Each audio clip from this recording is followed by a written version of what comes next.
ایک واقعہ ہے جو تواتر کے ساتھ نقل کیا گیا ہے، امام باقر اور امام حنیفہ کے درمیان یہ مکالمہ ہوا ہے، یا امام جعفر اور امام ابو حنیفہ کے درمیان، یعنی ایک اہل البیت میں سے تھے، دوسرے امام حنیفہ تھے۔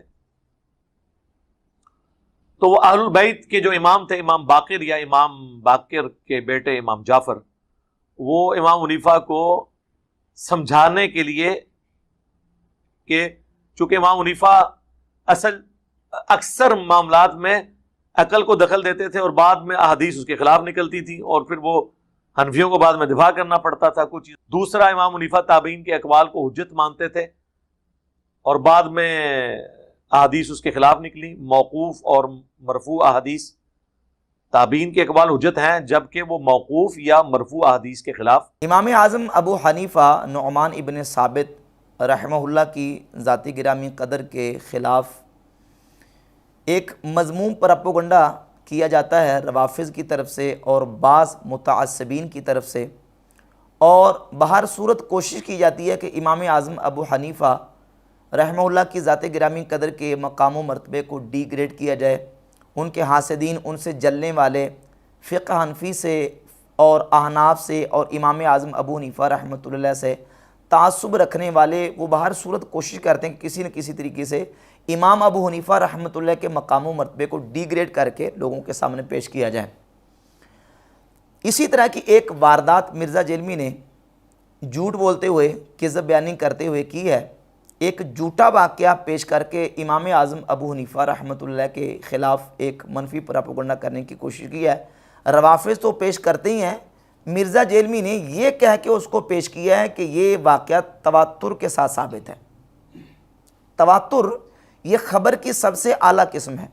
جس کو اتنے لوگوں نے روایت کیا ہو کہ جن کا جھوٹ پہ جمع ہونا محال ہو، یہ خبر کی سب سے اعلیٰ قسم ہے۔ ایک جھوٹے واقعے کو مرزا جیلمی کہتا ہے کہ یہ تواتر کے ساتھ ثابت ہے، اور پھر مرزا نے جس انداز سے اس کو بیان کیا ہے، اس کا بیان کرنا بھی اس کے جھوٹا ہونے کی دلیل ہے۔ کہتا ہے کہ امام ابو حنیفہ رحمۃ اللہ کی ملاقات ہوئی امام محمد باقر کے ساتھ یا امام جعفر صادق کے ساتھ۔ اہل البیت کے دو اماموں میں سے کوئی ایک امام تھا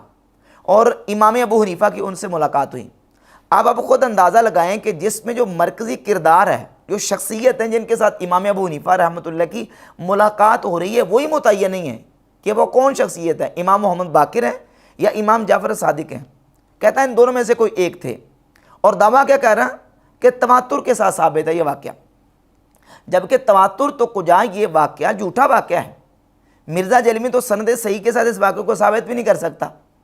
اور امام اعظم ابو حنیفہ رحمۃ اللہ کے خلاف جتنا لوگوں نے کچھ جھوٹ گڑا، متعصبین نے اور بغض رکھنے والوں نے ان کے مقام و مرتبے اور ان کی عظمت سے جل کر پتہ نہیں کیا کچھ انہوں نے لوگوں نے بنا کے ان کے خلاف پیش کیا ہے۔ اور حقیقت یہ ہے کہ امام اعظم ابو حنیفہ رحمۃ اللہ کی ذاتی گرامی قدر کے حوالے سے اس طرح کی جو باتیں اور منفی پروپیگنڈا کیا جاتا ہے وہ بالکل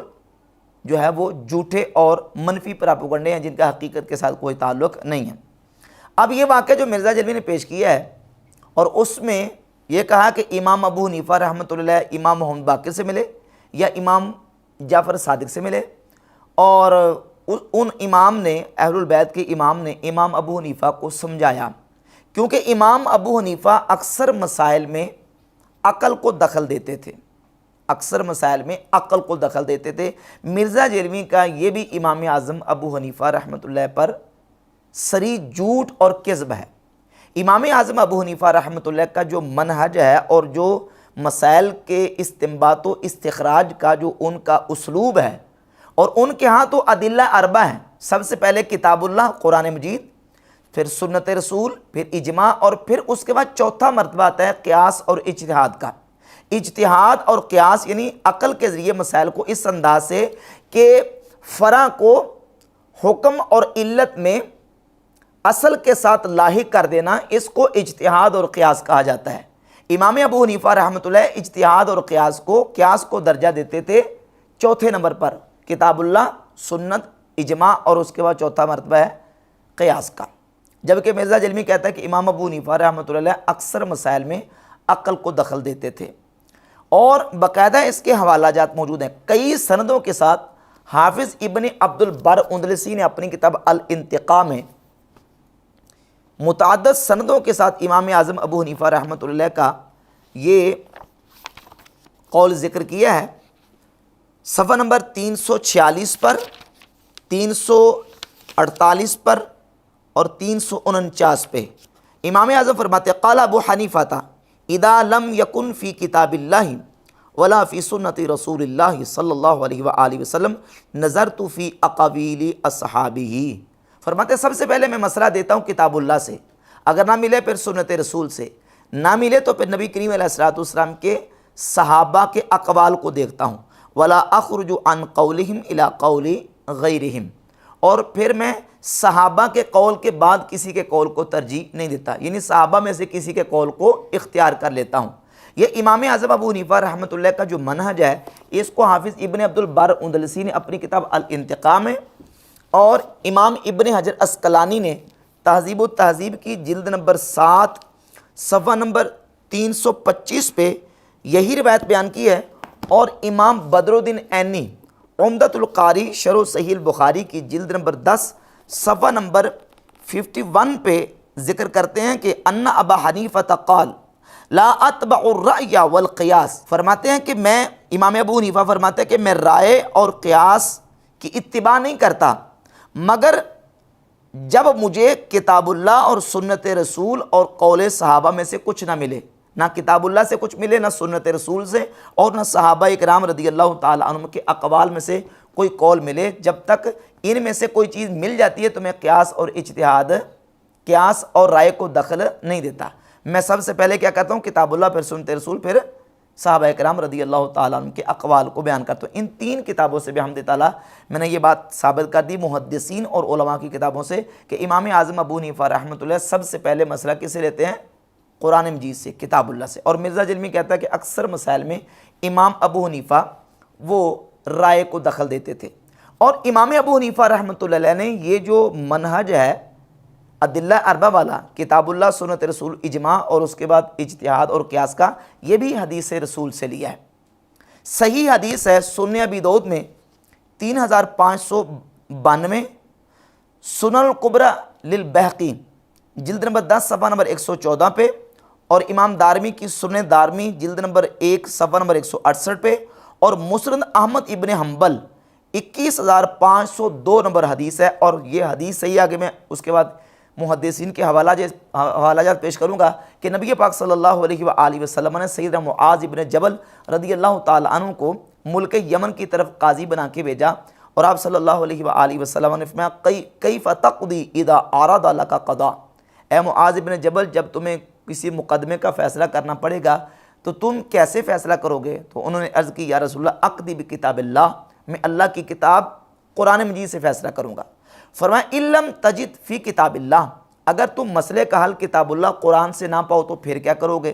تو عرض کی فبسنت رسول اللہ صلی اللہ علیہ وآلہ وسلم، حضور پھر میں رسول اللہ صلی اللہ علیہ وسلم کی سنت سے اس کا حل تلاش کروں گا۔ فرمایا ان لم تجد فی سنت رسول اللہ صلی اللہ علیہ وآلہ وسلم ولا فی کتاب اللہ، اے معاذ بن جبل، اگر تمہیں اس مسئلے کا حل کتاب اللہ قرآن سے بھی نہ ملے، سنت رسول سے بھی نہ ملے، پھر کیا کرو گے؟ تو معاذ بن جبل رضی اللہ تعالیٰ عنہ نے عرض کی اجتہد برأیی ولا آلو، حضور پھر میں اپنی رائے سے اجتہاد کروں گا، اور اس اجتہاد کرنے میں اپنی پوری توانائیاں صرف کروں گا، کوئی کسی قسم کی کمی اور کوتاہی نہیں کروں گا۔ فضرب رسول اللہ صلی اللہ علیہ وآلہ وسلم صدرہ، تو نبی پاک علیہ الصلوۃ والسلام نے سیدنا معاذ بن جبل رضی اللہ تعالیٰ عنہ کے سینے پر ہاتھ مارا، اور اللہ رب العزت کی حمد کی، الحمدللہ الذی وفق رسول اللہ صلی اللہ علیہ وآلہ وسلم لما یرضی رسول اللہ، فرمایا کہ اس ذات کے لیے تمام خوبیاں ہیں جس نے اپنے رسول کے قاصد کو یہ توفیق عطا فرمائی جس پر اللہ کا رسول راضی ہے۔ تو نبی پاک علیہ الصلوۃ والسلام نے اس پر رضا کا اظہار کیا، خوشی کا اظہار کیا، کس بات پہ؟ سیدنا معاذ بن جبل کے اس اسلوب اور منہج پر کہ سب سے پہلے مسئلہ کتاب اللہ سے، پھر سنت رسول سے، اور کتاب اللہ اور سنت رسول سے مسئلہ نہ ملے تو فرماتے پھر میں اپنی رائے سے اجتہاد کروں گا۔ امام اعظم ابو حنیفہ رحمۃ اللہ چونکہ صحابین تابعی ہیں، تو تابعی ہونے کے اعتبار سے صحابہ کے اقوال ان کے نزدیک حجت ہیں، پہلے مسئلہ کتاب اللہ سے، پھر سنت رسول سے، پھر صحابہ کے اجماع، یا صحابہ کا اگر اختلاف ہو تو صحابہ میں سے کسی کے قول کو وہ اختیار کر لیتے تھے۔ یہ منہج تھا، اور اس کے بعد امام اعظم ابو حنیفہ رحمۃ اللہ اجتہاد کی طرف جاتے تھے، قیاس اور رائے کی طرف جاتے تھے۔ اور قیاس کیا ہے؟ قیاس ہے کہ فرع کو اصل کے ساتھ ملا دینا حکم اور علت میں، یعنی جو اصل کے اندر علت موجود ہے وہ اگر فرع کے اندر علت پائی جاتی ہے تو جو حکم اصل کا ہوگا وہی حکم فرع کا ہوگا۔ یہ تفصیلی جو مضمون ہے قیاس کے حوالے سے یہ ہماری کتب اصول فقہ کے اندر موجود ہے، ہم اس طرف نہیں جاتے، صرف سمجھانا یہ مقصود ہے کہ امام اعظم ابو حنیفہ رحمۃ اللہ کا جو منہج ہے وہ یہ تھا، اور مرزا جلیل نے کس انداز سے دجل کر کے جھوٹ بول کے امام اعظم ابو حنیفہ رحمۃ اللہ کے خلاف ایک منفی پراپیگنڈا کیا ہے کہ وہ اکثر مسائل میں اپنی رائے کو دخل دیتے تھے، عقل کو دخل دیتے تھے۔ اچھا، ابھی جو میں نے آپ کے سامنے سیدنا معاذ بن جبل رضی اللہ تعالیٰ عنہ والی حدیث بیان کی ہے، سنن ابی داؤد سے، سنن دارمی، سنن کبریٰ اور مسند احمد بن حنبل سے، اس حدیث کے اوپر تبصرہ کرتے ہوئے حافظ ابن کثیر نے تفسیر ابن کثیر کی جلد نمبر 1 صفحہ نمبر 15 پہ لکھا کہ ھذا الحدیث فی المسند والسنن باسناد جید کما ہوا فی موضعہ، کہ یہ حدیث سنن اور مسند میں جو ہے وہ جید سند کے ساتھ موجود ہے۔ اور حافظ ابن عبد البر اندلسی نے اپنی کتاب جامع بیان العلم و فضلہ جلد نمبر 2 صفحہ نمبر 92 پہ لکھا ہے کہ حدیث و معاذ صحیح مشہور، سیدنا معاذ ابن جبل رضی اللہ عنہ کی حدیث صحیح مشہور ہے، رواہ الائمۃ العدول وهو اصل فی الاجتہاد والقیاس وبہ یقول جمہور العلماء وسائر الفقہاء۔ اسی حدیث کے مطابق جمہور علماء اور جمہور فقہاء جو ہے وہ فیصلہ کرتے ہیں، اور یہ حدیث علماء اور محدثین کے نزدیک صحیح ہے۔ اسی طرح ابن القیم الجوزیہ اپنی کتاب اعلام الموقعین صفحہ نمبر 351 پہ مطبوعہ دارو ابن الجوزی سعودی عرب سے چھپی ہے، لکھتے ہیں ھذا اسناد متصل ورجالہ معروفون بالثقہ، کہ یہ حدیث جو سیدنا معاذ ابن جبل رضی اللہ تعالیٰ عنہ کی اجتہاد اور قیاس کرنے والی ہے، یہ حدیث کے رجال جو ہیں وہ اس کی سند متصل ہے اور اس کے رجال معروف بالثقہ ہیں، لہذا یہ روایت بالکل صحیح محدثین اور فقہاء کے نزدیک درجہ صحت کو پہنچتی ہے۔ امام ابو حنیفہ رحمۃ اللہ کا منہج اور اسلوب بھی یہ ہے کہ وہ کتاب اللہ، سنت رسول اور اجماع اور اس کے بعد قیاس اور رائے کا مرتبہ رکھتے ہیں۔ نعوذ باللہ تعالیٰ وہ کتاب اللہ اور سنت اور جو قرآن کی اور حدیث کی نصوص ہیں ان کے اندر اپنی عقل کو دخل ہرگز نہیں دیتے۔ اور پھر اس سلسلے میں جو واقعہ پیش کیا مرزا جیلمی نے امام ابو حنیفہ رحمۃ اللہ کے خلاف کہ وہ امام جعفر صادق کو یا امام محمد باقر کو ملے، اور امام جعفر صادق نے کہا کہ آپ تو جو نا وہ رائے کو دخل دیتے ہیں اور آپ قیاس کرتے ہیں، تو پھر امام جعفر صادق رضی اللہ تعالیٰ نے ان کو فلاں فلاں فلاں مسائل ان سے پوچھے، تو امام ابو حنیفہ ان کے سامنے لاجواب ہو گئے، جبکہ حافظ ابن عبد البر اندلسی نے اپنی کتاب الانتقاء کے صفحہ نمبر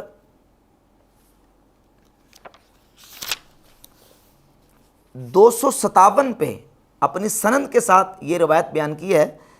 ابو حمزہ بیان کرتے ہیں، ابو حمزہ سمالی بیان کرتے ہیں کہ ایک مرتبہ امام ابو حنیفہ رحمۃ اللہ امام محمد باقر، امام زین العابدین رضی اللہ تعالیٰ کے بیٹے، امام حسین کے پوتے، مدینہ شریف کے امام تھے، امام محمد الباقر رضی اللہ تعالیٰ کی بارگاہ میں امام اعظم ابو حنیفہ رحمۃ اللہ تعالیٰ حاضر ہوئے، تو امام ابو حنیفہ رحمۃ اللہ نے امام محمد باقر سے کچھ مسائل پوچھے۔ جب مسائل پوچھ کے فارغ ہوئے تو جانے لگے، تو ابو حمزہ سمالی کہتے قال لنا ابو جعفر، امام محمد باقر نے کہا ما احسن ہدیہ و سمتہ وما اقصر فقہ، ترجمہ امام باقر نے ہم سے فرمایا کہ اس شخص کا طور طریقہ کتنا عمدہ ہے اور یہ کتنا سمجھدار شخص ہے، یعنی ابو حنیفہ کا طور طریقہ، اس کے پوچھنے کا طریقہ، مسئلہ جو ہے اس کے استفسار کا طریقہ کتنا عمدہ اور کتنا اچھا ہے، اور یہ کتنا سمجھدار آدمی۔ امام ابو حنیفہ رحمۃ اللہ کی امام محمد الباقر رضی اللہ تعالی عنہ نے تعریف کی ہے، جبکہ مرزا جیلمی ان کی مذمت بیان کروا رہا ہے امام محمد باقر سے یا امام جعفر صادق سے۔ اور جو واقعہ مرزا جیلمی نے پیش کیا ہے اس کی ایک سند حلیۃ الاولیاء امام ابو نعیم الاصفہانی کی کتاب میں موجود ہے، جس میں ایک راوی ہے عمر بن جمع، اس واقعے کا راوی ہے عمر بن جمع۔ عمر بن جمع کا سٹیٹس بیان کرتے ہوئے امام ابن عدی اپنی کتاب الکامل فی الضعفاء جلد نمبر 5 میرے پاس جو صفحہ ہے وہ 1764 ہے، امام یحییٰ بن معین رحمہ اللہ سے ذکر کرتے ہیں کہ امام یحییٰ بن معین فرماتے ہیں عمرو بن جمع صاحب الاعمش واللیث بن ابی سلیم کانا یحدث فی المسجد وکانا کذابا خبیثا۔ یہ عمر بن جمع جو امام ابو حنیفہ کے خلاف یہ جھوٹا واقعہ بیان کر رہا ہے، یہ عمر بن جمع کون ہے؟ کذابا خبیثا۔ یحییٰ کہتے ہیں کہ یہ کذاب اور خبیث ہے۔ قال النسائی، امام نسائی کہتے ہیں عمرو بن جمع متروک الحدیث، عمر بن جمع متروک الحدیث ہے۔ اور اس کی ایک سند امام خطیب بغدادی کی کتاب الفقیہ والمتفقہ اس کے اندر موجود ہے۔ ایک عرب سکالر اور عرب محقق علی بن نائف الشہود، ان کی کتاب ہے المفصل فی احادیث الفتن، اس کے صفحہ نمبر 1048 پہ اسی واقعے کے نیچے انہوں نے لکھا ہے کہ ضعیف جدا بل عندی موضوع علی ابی حنیفہ رحمہ اللہ، کہ یہ واقعہ بالکل پکا ٹھکا ضعیف ہے، بلکہ کہتے ہیں میرے نزدیک یہ جعلی اور گڑا ہوا ہے امام ابو حنیفہ رحمہ اللہ کے خلاف۔ یہ ہے اس واقعے کی حیثیت، اور مرزا جلمی کہہ رہا ہے کہ تواتر کے ساتھ ثابت ہے، یعنی جھوٹا واقعہ اور اس کو کیا نام دے رہا ہے؟ تواتر، حالانکہ تواتر خبر کی سب سے اعلیٰ قسم، سب سے اوپر والی قسم۔ اور پھر مرزا جلمی نے یہ بات بھی کی کہ دوسری بات یہ کہ امام ابو حنیفہ وہ تابعین کے اقوال کو لیتے تھے، سمجھے ذرا، امام ابو حنیفہ تابعین کے اقوال کو لیتے تھے، جبکہ امام ابو حنیفہ رحمۃ اللہ سے بالکل صراحت کے ساتھ یہ روایات موجود ہیں کہ امام ابو حنیفہ فرماتے ہیں کہ سب سے پہلے میں کتاب اللہ سے، پھر سنت رسول سے، پھر جو ہے وہ صحابہ کے اقوال سے، اور جب بات آئے گی تابعین کی تو ہم رجال و نحن رجال، وہ بھی رجال ہیں اور ہم بھی رجال ہیں۔ امام ابو حنیفہ خود تابعی ہیں، وہ تابعین کے اقوال کو کیوں لیں گے؟ امام ابو حنیفہ رحمۃ اللہ تابعین کے اقوال کو حجت نہیں مانتے۔ ہاں تابعین کی جو مرسلات ہے، پہلے میں حوالہ دوں گا کہ تابعین کے اقوال کو حجت نہیں مانتے، یہ الانتقاء ہے، اور الانتقاء کے صفحہ نمبر 348 پہ ایک روایت ہے اور 349 پہ روایت ہے۔ امام فرماتے ہیں کہ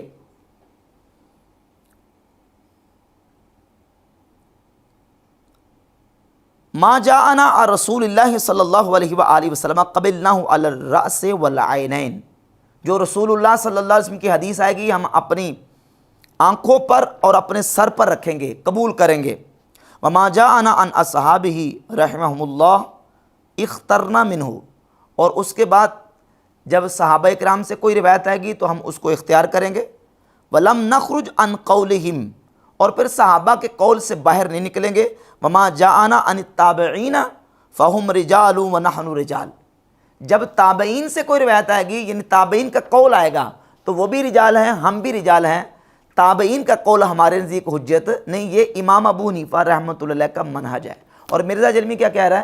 کہ امام ابو حنیفہ تابعین کے قوال کو بھی حجت مانتے تھے، جبکہ یہ بات بالکل جھوٹی اور امام ابو حنیفہ کے اوپر کذب اور افطرا ہے۔ امام ابو حنیفہ رحمۃ اللہ تابعین کے قوال کو حجت نہیں مانتے تھے، ہاں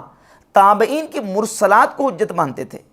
مرسلات کا مطلب ہے کہ تابعی اپنی طرف سے کوئی بات نہیں کر رہا، بلکہ تابعی رسول اللہ صلی اللہ علیہ وسلم کی حدیث بیان کر رہا ہے۔ تو جو ثقہ تابعین ہیں وہ جب صحابی کے واسطے کے بغیر رسول اللہ صلی اللہ علیہ وآلہ وسلم سے ڈائریکٹ کسی حدیث کو بیان کرتے ہیں تو وہ روایت اس کو مرسل کہا جاتا ہے۔ اب مرسل روایت اور مرسل حدیث اس کا مرتبہ کیا ہے اور اس کی حجیت کے حوالے سے جو ائمہ فقہاء اور محدثین ہیں ان کا منہج کیا ہے، تو اس سلسلہ میں آپ کے سامنے امام ابو داؤد کا یہ رسالۃ ابی داؤد الی اہل مکہ تھا، اس کے صفحہ نمبر 25 سے حوالہ پیش کرتا ہوں۔ امام ابو داؤد رحمہ اللہ صاحب سنن وہ لکھتے ہیں وَأَمَّا الْمَرَاسِيلِ، باقی رہ گئی تابعین کی مرسل روایتیں جو رسول اللہ صلی اللہ علیہ وسلم سے تابعین ڈائریکٹ بیان کرتے ہیں۔ فَقَدْ كَانَ يَحْتَجُّ بِهَا الْعُلَمَاءُ فِيمَا مَضَىٰ، کہتے ہیں جو علماء گزر چکے ہیں انہوں نے تابعین کی مرسل روایتوں کو حجت قرار دیا ہے، مثل سفیان الثوری و مالک بن انس والاوزاعی، امام سفیان ثوری، امام مالک اور امام اوزاعی، حتیٰ جاء الشافعی، حتیٰ کہ امام شافعی آئے، یعنی امام شافعی سے پہلے 200 سال تک جو آئمہ فقہا تھے وہ تابعین کی مرسل روایتوں کو حجت مانتے تھے، حتیٰ کہ امام شافعی آئے فتکلم فیہا، اور امام شافعی نے مرسلات تابعین میں کلام کیا، وتابعہ علی ذلک احمد بن حنبل وغیرہ رضوان اللہ علیہم، اور انہی کی اتباع میں امام احمد بن حنبل نے بعض میں پھر مرسلات کے بارے میں کلام کیا، اور کہتے ہیں فَإِذَا لَمْ يَكُنْ مُسْنَدٌ غیر المراسیل، جب مرسل روایت کے علاوہ کوئی متصل اور مسندن روایت نہ ہو، وَلَمْ يُوجَدُ الْمُسْنَد، اور مسند یعنی متصل روایت نہ پائی جائے، فَالْمُرْسَلُ يُحْتَجُّ بِهِ، تو مرسل روایت بھی قابل احتجاج ہوتی ہے، وَلَيْسَ هُوَ مِثْلُ الْمُتَّصِلِ فِي الْقُوَّةِ، ہاں اگرچہ مرسل روایت وہ متصل کی طرح قوت میں اس کے برابر نہیں ہے، لیکن مرسل روایت بھی آئمہ فقہا کے نزدیک حجت ہے اور وہ دلیل ہے۔ یہ امام عبد الرحمن بن ابی حاتم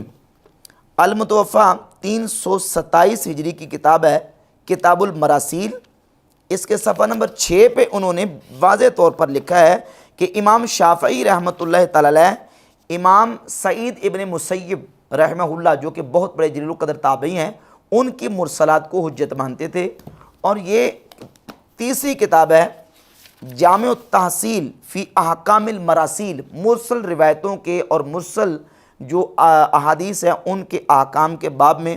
حافظ صلاح الدین کیکلدی کی المتوفیٰ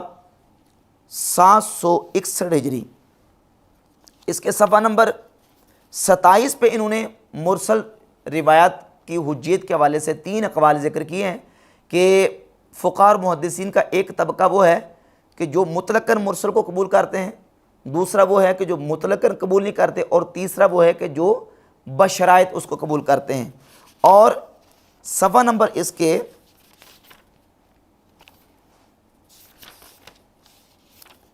29 پہ جا کے لکھتے ہیں وقال اکثر المالکیہ والمحققون من الحنفیہ، اکثر مالکیہ اور احناف میں سے جو محققین ہیں کہ ابی جعفر الطحاوی و ابی بکر الرازی بتقدیم المسند علی المرسل عند تعارض، محققین کے نزدیک جب مسند حدیث اور مرسل یعنی وہ جو متصل سند کے ساتھ ہے اور وہ جو کسی تابعی سے حدیث آ رہی ہے رسول اللہ صلی اللہ علیہ وسلم کی، جب ان دونوں کا تعارض آ جاتا ہے تو پھر محققین احناف اور اکثر مالکیہ وہ متصل کو ترجیح دیتے ہیں اور مرسل کو چھوڑ دیتے ہیں۔ اور وَإِنَّ الْمُرْسَلَ وَإِنْ كَانَ يُحْتَجُّ بِهِ، اگرچہ مرسل کو وہ قابل احتجاج مانتے ہیں، وَيُوجِبُ الْعَمَلِ، اور وہ قابل عمل ہے، وَلَكِنَّهُ دُونَ الْمُسْنَد، لیکن وہ مسند سے درجے میں کم ہے۔ اور یہ امام شافعی رحمۃ اللہ کی کتاب ہے الرسالہ، اس میں تو امام شافعی رحمۃ اللہ علیہ نے اس کے صفحہ نمبر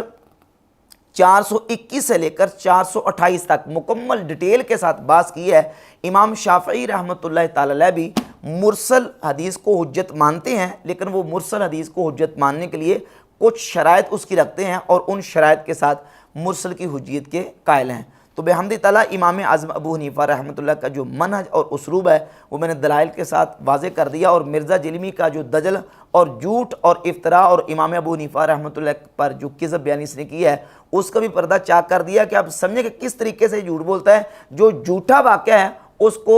بنا کے پیش کر رہا ہے کہ یہ امام ابو حنیفہ کے خلاف تواتر کے ساتھ ثابت ہے۔